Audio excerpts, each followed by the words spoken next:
اعلان غدیر کے مقدمے کے طور پر جو چیز سب سے پہلے بیان فرمائی وہ اپنا تشخص بیان، قال الست اولا بکم من انفسکم، کیا میں تم میں سے سب سے زیادہ تمہارے مالوں کا، تمہاری جانوں کا زیادہ قریب نہیں ہوں، مالک نہیں ہوں؟ تو راوی کہتے ہیں، صحابی کہتے ہیں قلنا بلا یا رسول اللہ، یا رسول اللہ آپ ہمارے مالک ہیں۔ یہ بات بڑی نفیس اور باریک ہے ناظرین محترم۔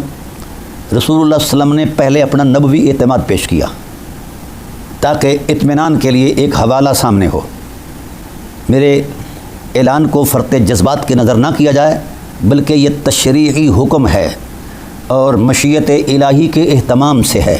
خدائے ذوالجلال نے جس راز کو سینہ رسالت میں محفوظ رکھا تھا، اس راز کے افشا کرنے کا وقت آ گیا ہے، اور اس راز کی حرمت کو بیان کرنے کا وقت آ گیا ہے، اور اس راز کی طاقت کو بیان کرنے کا وقت آ گیا ہے، اور اس راز کی حمیت کو بیان کرنے کا وقت آ گیا ہے، اور اس راز کے پردے میں کیا حقیقتیں پنہاں ہیں ان حقیقتوں کو بیان کرنے کا وقت آ گیا ہے۔ اس لیے رسول اللہ صلی اللہ علیہ وسلم نے پہلے اپنی ذات کا اعتماد پیش کیا۔ مجھے یقین یہ کرتے ہو کہ میں اولا ہوں تم سے، میں تم سے تمہاری جانوں سے بھی زیادہ قریب ہوں، مالک ہوں تمہارا؟ اللہ اکبر۔ قال، پھر کہا الست انا اولا بکم من امہاتکم، میری ذات کو اپنی ماؤں سے بھی زیادہ اہمیت دیتے ہو، ان سے بھی، ان کی بھی جانوں کا مالک ہوں؟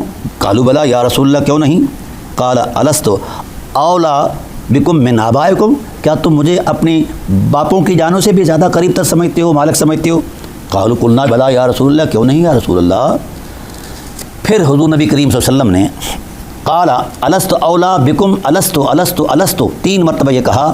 قلنا ولا یا رسول اللہ، یا رسول اللہ ایسا ہی ہے جو آپ فرما رہے ہیں آقا، آپ ہمارے بھی مالک ہیں، ہمارے ماں باپ کے بھی مالک ہیں، ہماری ہر چیز کے مالک آپ ہیں، ہم تو صرف آپ کے عاجز غلام ہیں، یہ ہماری حیثیت ہے، آپ جو فرمانا چاہتے ہیں وہ فرمائیے۔ اللہ علیہ وسلم نے مولا کائنات کا بازو پکڑ کر یوں لہرا کر کہا، من کنت مولا ہو فہذا علی مولا، جس کا میں مولا ہوں۔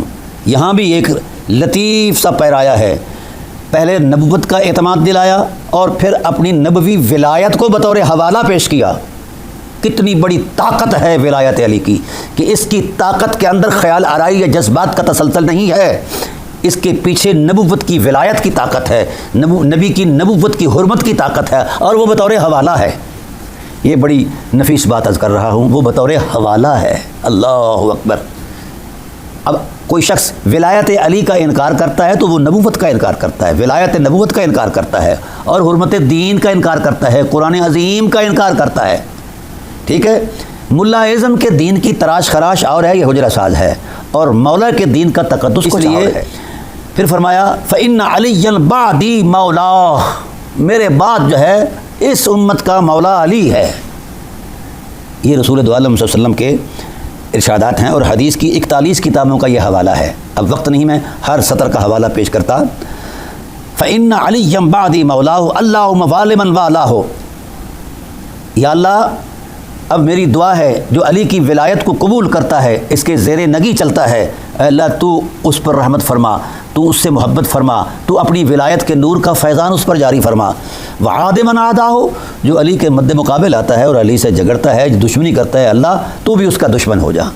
یہ فقال عمر بن الخطاب ہنیئا لک یا ابن علی ابن ابی طالب اصبحت اليوم ولی کل مومن، حضرت عمر اٹھے اور انہوں نے جھوم کر کہا، مبارک ہو مبارک ہو مبارک ہو، خوشخبری ہو، اے ابن ابی طالب علی، آپ آج کے بعد ساری کائنات کے ہر صاحب ایمان کے مولا ہو۔ تو آج بھی علی کو مولا وہی مانتا ہے جو صاحب ایمان ہے، اور جس کے اندر ایمان نہیں وہ ولایت علی کا قائل نہیں ہے۔ سمجھ آ گئی؟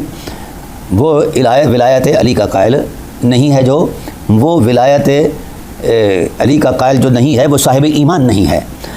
تاہم میں عرض کر رہا ہوں کہ یہ حدیث کے وہی نصی الفاظ ہیں جو میں نے آپ کے سامنے پیش کیے ہیں، اور یہ ہنیئا لک یا بخن بخن لک یا علی ابن ابی طالب، یہ کیا کلمات ہیں؟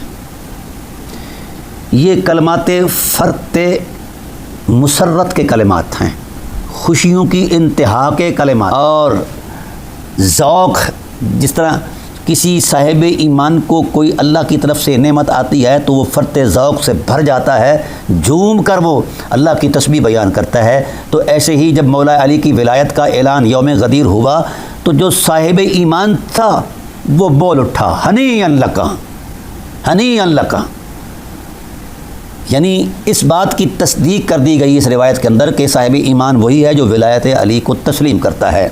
اور حضرت ابوبکر صدیق رضی اللہ تعالیٰ عنہ بھی اٹھے، پھر خیمہ لگایا گیا، پھر تمام اصحاب رسول علیہم الرضوان نے مبارکیں دی۔ جس وقت اعلان کیا جا رہا تھا تو رسول اللہ صلی اللہ علیہ وسلم اپنا امامہ مبارک ان کے سر پر رکھ، اللہ اکبر۔ آج بھی ہماری طریقت کی روایات میں یہ بات موجود ہے کہ جس وقت کوئی شخص تزکیے تصفیے سے گزر کر زہد اور ریاضت کی منزلیں عبور کر کے آگے جاتا ہے تو اس کا وہ شیخ طریقت جو ہے اس کے سر پر اپنی ٹوپی یا اپنا رومال بطور شفقت بطور محبت یہ پیش کرتے ہیں تاکہ یہ اب صاحب ارشاد ہو گیا ہے، اب یہ صاحب ارشاد ہو گیا ہے، طریقت کا کام آگے کر سکتا ہے، مرید کر سکتا ہے وغیرہ وغیرہ۔ تو اہل طریقت کا یہ شروع سے ہی طریقہ کار چلا آ رہا ہے، اور یہ اس سنت کاملہ کے کو سامنے رکھ کر کی جا رہا ہے کہ رسول اللہ صلی اللہ علیہ وسلم نے بھی اپنے بعد جس ذات والا صفات پر نبوی اعتماد کیا ہے وہ جناب مولا کائنات علیہ الصلوۃ والسلام کی ذات والا صفات ہے۔